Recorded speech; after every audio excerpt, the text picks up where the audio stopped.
Jaya Jaya Sri Caitanya Jaya Nityananda. Jaya Dvaita Chandra Jaya Gaura Bhakta Vrinda. Jaya Dvaita Chandra Jaya Gaura Bhakta Vrinda. Jaya Jaya Sri Caitanya Jaya Nityananda. Jaya Jaya Jaya Sri Jaya Sri Caitanya Caitanya Jaya Nityananda. Nityananda. Jaya Dvaita Chandra Jaya Gaura Bhakta Vrinda. Jaya Dvaita Chandra Jaya Gaura Bhakta Vrinda. Jaya Jaya Sri Caitanya Jaya Nityananda. Jaya Jaya Sri Caitanya Jaya Nityananda. Jaya Dvaita Chandra Jaya Gaura Bhakta Vrinda. Jaya Dvaita Chandra Jaya Gaura Bhakta Vrinda. Sri Chaitanya Charitamrit ki jai. Jai. Srila Krishnadas Kaviraj Goswami ki jai. Jai. Srila Prabhupada ki jai. Jai. Samaveta Gaur Bhakta Vrind ki jai. Jai. Om Ajnanatirmirandhasya Jnananjana Salakaya Chakshurunmilitam Yena Tasmai Sri Gurave Namaha.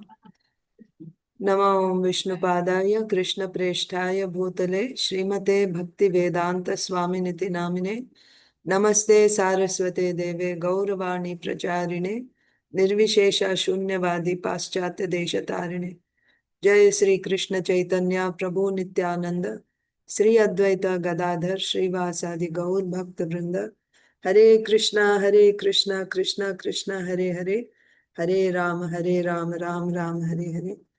Hare Krishna, dear devotees, thank you so much for joining today in our daily Sri Chaitanya Charitamrita reading session. We are reading from Sri Chaitanya Charitamrita, Madhya Leela, chapter 9. Lord Chaitanya Mahaprabhu's travels to the holy places in South India. And now Mahaprabhu is in Sri Rangam in the house of Venkata Bhatta. So we've been discussing that Mahaprabhu was always spending time with Venkat Bhatta, Nirantara. Nirantara means constantly discussing Krishna Katha. And they had a relationship of Sakhya Bhava, fraternity, like Krishna and the cowherd boys, Sakhya Rasa, like friends. So the nature of this Sakhya Rasa is that the members in that rasa, they joke with each other, they challenge each other, and they laugh a lot. So in that mood, Mahaprabhu once asked Venkat Bhatta that, tell me, O Bhatta, because you see, Venkat Bhatta was a Sri Vaishnava Brahmana. He was Sri Vaishnava Brahmana. So he was a devotee, an ardent, a great devotee of Lakṣmī Narayan. And actually, Mahaprabhu was very satisfied with Venkat Bhatta's devotion. Who is Mahaprabhu? Mahaprabhu is Krishna himself. Krishna is the fountainhead of all incarnations. So, whatever services one is doing to Lord Narayan, actually, those services they are going to Krishna. Of course, that's what do you say? In other words, Narayan is not different from Krishna. Narayan is another form of Krishna. An expansion. Swamsha expansion. So, the devotion of Venkat Bhatta for Lord Narayan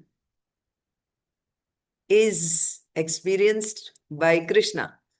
And Chaitanya Mahaprabhu is that Krishna.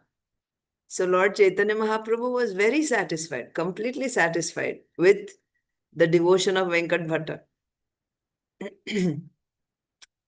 And one day, he's asking, Bhatta, your Lakshmi Devi is the wife of Lord Narayan, She resides on the chest of Lord Narayan, and she is the crest jewel among all chaste ladies. And my Lord is Kṛṣṇa, who's a cowherd boy who herds the cows.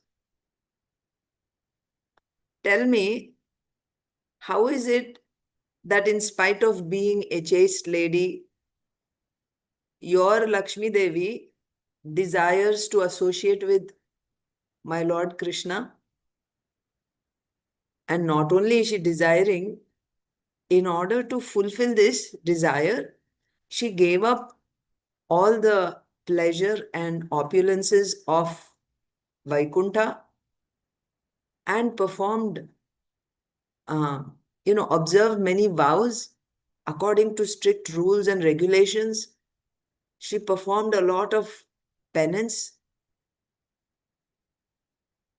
unlimited penance, for a very, very long time. So actually we see she did it for many centuries. And then Mahāprabhu, whatever he says, he always supports that statement with a shastric proof.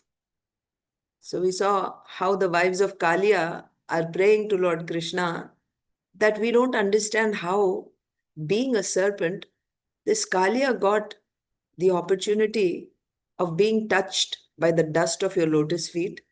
Even Lakshmi Devi didn't get this fortune, even though she observed austerities for many centuries. That means Lakshmi Devi actually performed tapasya to get Krishna's association. So then Venkat Bhatta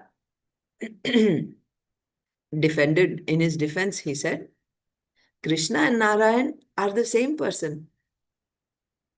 Of course, in Krishna's Leela, there is more playfulness. Kṛṣṇa performs pastimes, playful pastimes with his devotees.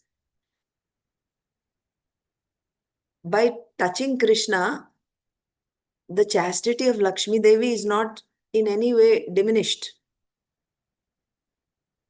Out of playfulness or just for fun, Lakshmi Devi desired to associate with Kṛṣṇa because Kṛṣṇa's pastimes are very playful.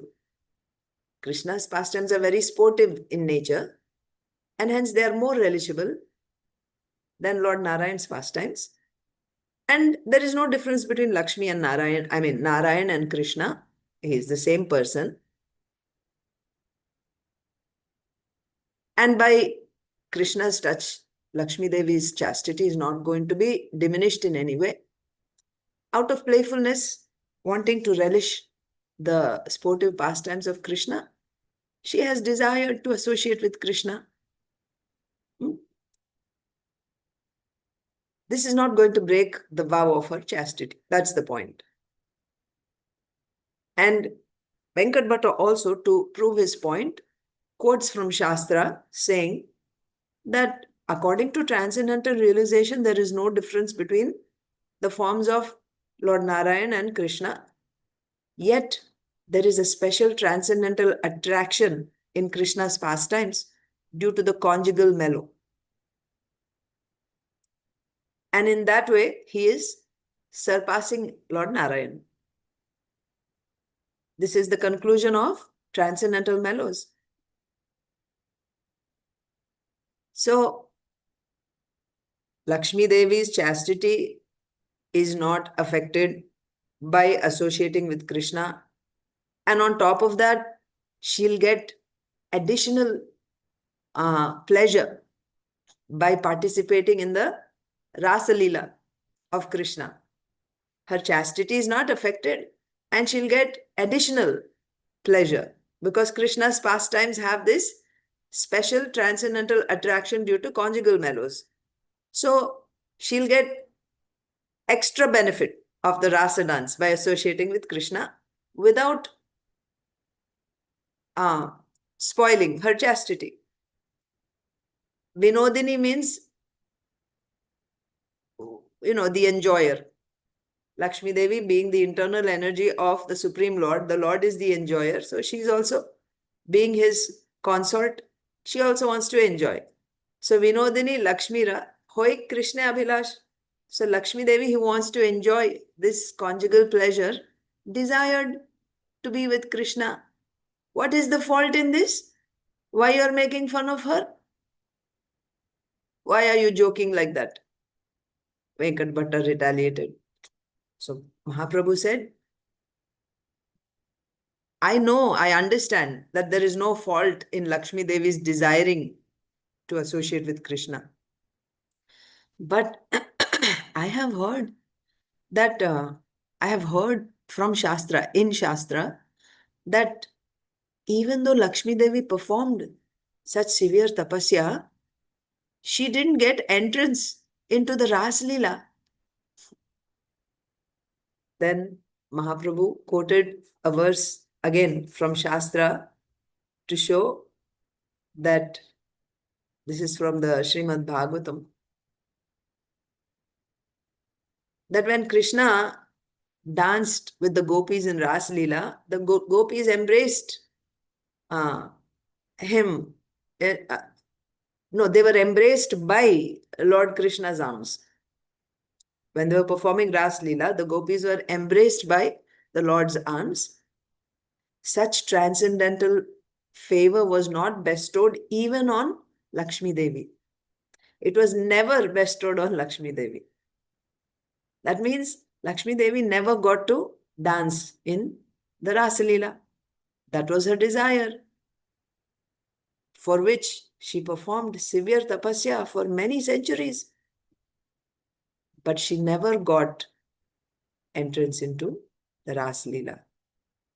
So now let's see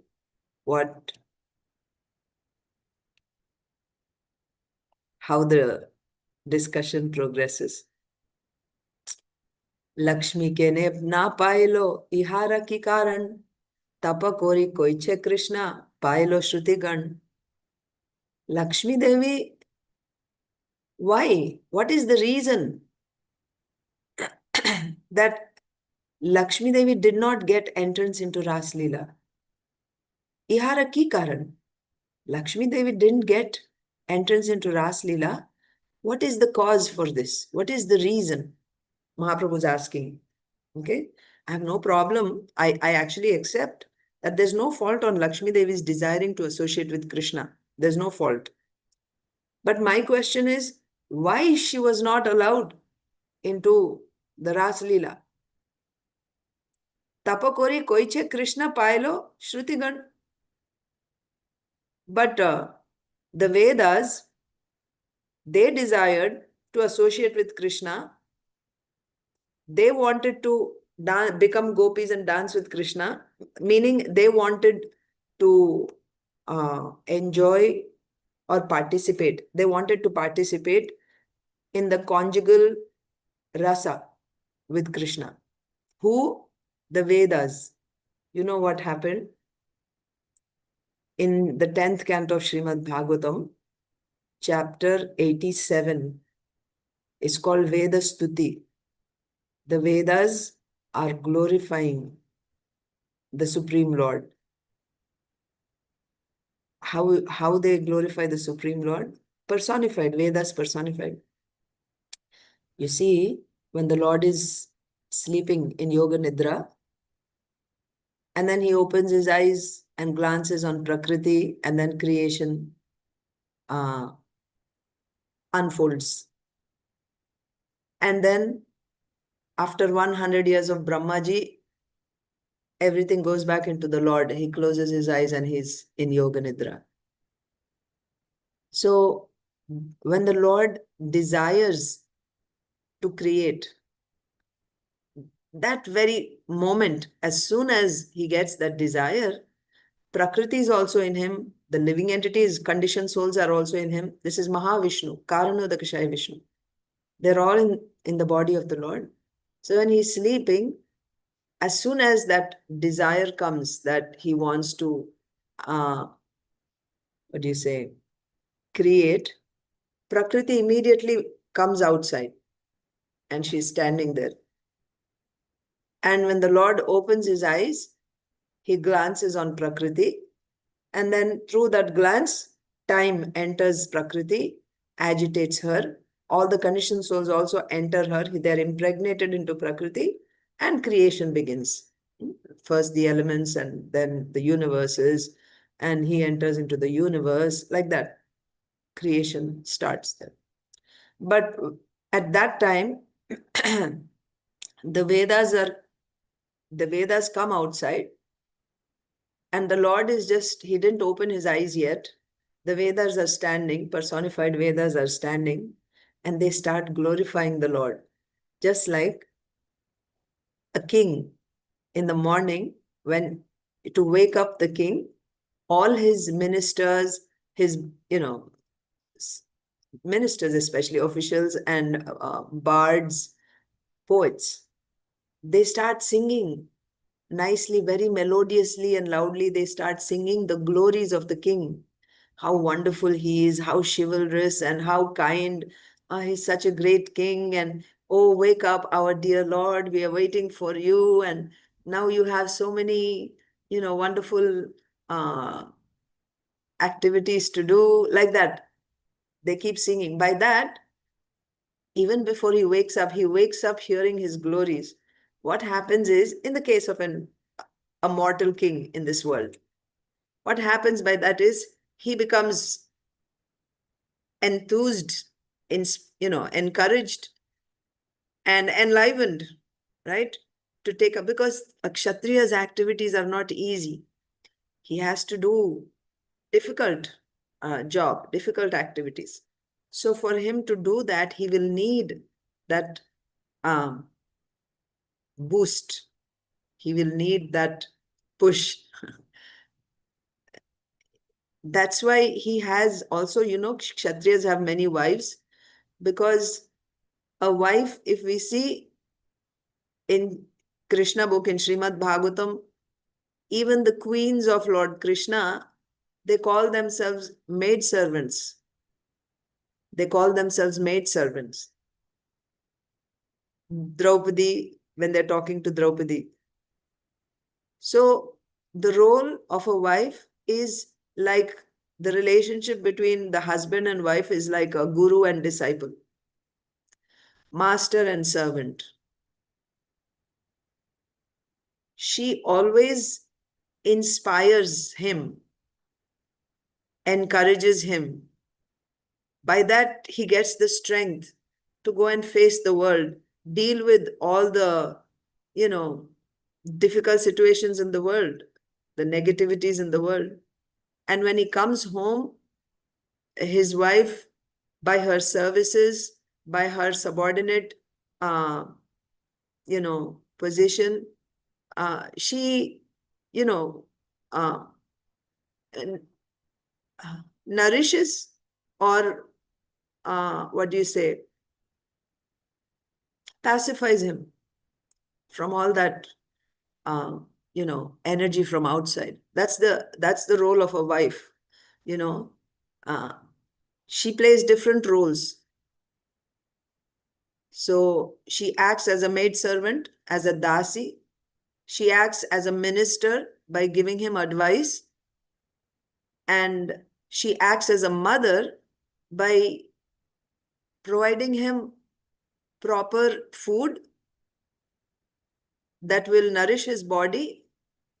And she also acts, in a way to give him pleasure, like a prostitute, actually. That means she also satisfies his pleasure in that way. That means by her sweet speech, and in so many ways, she'll satisfy him. So he will feel completely inspired and ready to go on with his struggle, with his fight, like that. Something like, when there is a battlefield, the soldiers are fighting, then when they are brought back, into the... So they fight, and then if they are wounded or something, when they come back, then they're served. We have seen also in old, black and white movies, really old, movies about the kings. I have seen that even in Mahabharata, we have seen They fight all day and it's life and death. And in the evening when they come, there's entertainment for them. There's music and there's this and that to enliven them. So that Kshatriyas need that. The whole point is Kshatriyas need that. They have that Ishvara Bhavam. Ishvara Bhavam means I am the Lord. So there has to be someone who makes him feel that he is the Lord. That will actually nourish him. That will actually boost him. That will keep him going. You see, all of us have a particular nature. That nature is coming from the influence of these three modes: goodness, passion, ignorance. By the influence of these three modes, we are already influenced by certain modes. Someone is primarily influenced by the mode of goodness, someone by passion, someone by ignorance, someone by combination. Based on the particular combination of modes, the nature is identified as a Brahmana, Kshatriya, Vaishya, Shudra, like that. So that doesn't go away so easily. And when one is identified as a particular Varna based on his nature, then there is appropriate karma prescribed for that type of nature. If you don't act according to that nature, it becomes a mismatch. If your nature is that of a Brahmana, and if you are forced to work like a Shudra, you won't be able to fit in. You won't be able to do that duty. You will not be able to sustain in that duty peacefully because it's not your nature. However, if your nature is identified, and then if you are engaged in the activities that are prescribed for that nature, it goes well with your nature. So you can continue in that throughout your life without being disturbed. Without being disturbed, you can continue. And that means even if there's failures, material failures, you will continue. You'll be able to push forward because it matches with your nature. Of course, then there is next level there, the whole purpose of this duty that you are supposed to do. So first thing is to identify and then to act according to that, doing duties according to that. That will keep the person peaceful. The whole society should be like that. All members should be acting like that. Then they will peacefully be able to live throughout life. But what is the purpose of doing this? The purpose of doing this is by sticking to your duty, not for the material results. You don't do your duty for material results. You do it because it's my dharma. I'm a Brahmana. This is Brahmana's dharma. I must stick to my dharma. Even if it brings me loss, I must still stick to my dharma. By doing that, even when there is, reversals, still when you stick with your dharma, what happens? That means your body, your mind is getting pain. And still you're able to push forward because it's your nature. Can you imagine what happens at that time? It's, you're being, how do you say it? Affected. No, affected meaning you're facing reversals. You're facing pain. That means the body is facing pain, either subtle body or gross body. Mind, intelligence, physical body is being, let's say, tortured. But still you're able to stick with your duty. You know what happens? That gives you the realization, oh, even though the body is going down, I'm still able to push forward. That means I'm not this body. That realization will come when you do your duty in the consciousness of, this is my duty, not that I'm doing this because this is fetching me more result. If I work for that result, I may get that result according to karma. Again, there also it's no guarantee. It's not like if you do your duty according to your nature, you have to get result. No. Result coming and not coming depends on karma. Some people study so much and still they fail. Other people don't study so much and still they get very good grades. We see this all the time. We have seen it also. So the result is not really, the result is not really in, that I have done so much, so I have to get result. Not guaranteed, not guaranteed. But the point is, you should not work for material result. If you work for material result, what happens? You might get that result according to your karma. You don't get spiritual advancement. If you become greedy for the material result of your karma, you don't get spiritual advancement. You may get that material result and that's it. But what is the real purpose of doing your duty? Getting material result? No. The whole purpose of the Vedas is to help us come out of this cycle, vicious cycle of birth and death. That's the whole purpose of Vedas. And according to the level of consciousness of different people, the Vedas are inspiring them accordingly. Somebody is on a lower level of consciousness, the Vedas are giving some methods, at least come to the next level. But ultimate goal is everyone has to come out of this cycle of birth and death. That is the whole program of the Vedas. So the Varnashrama Dharma, Brahman, Kshatriya, Vaishya, Shudra Dharma is given by the Vedas. What is the purpose of doing your duties according to your nature? The duty is Amritatvaya Kalpate, Amrita. That means to come out of this cycle of birth and death. That's the whole purpose, not that. And even then, Vedaisya Sarvair Ahameva Vedyaha Vedantakrit Vedavid Eva Chaham.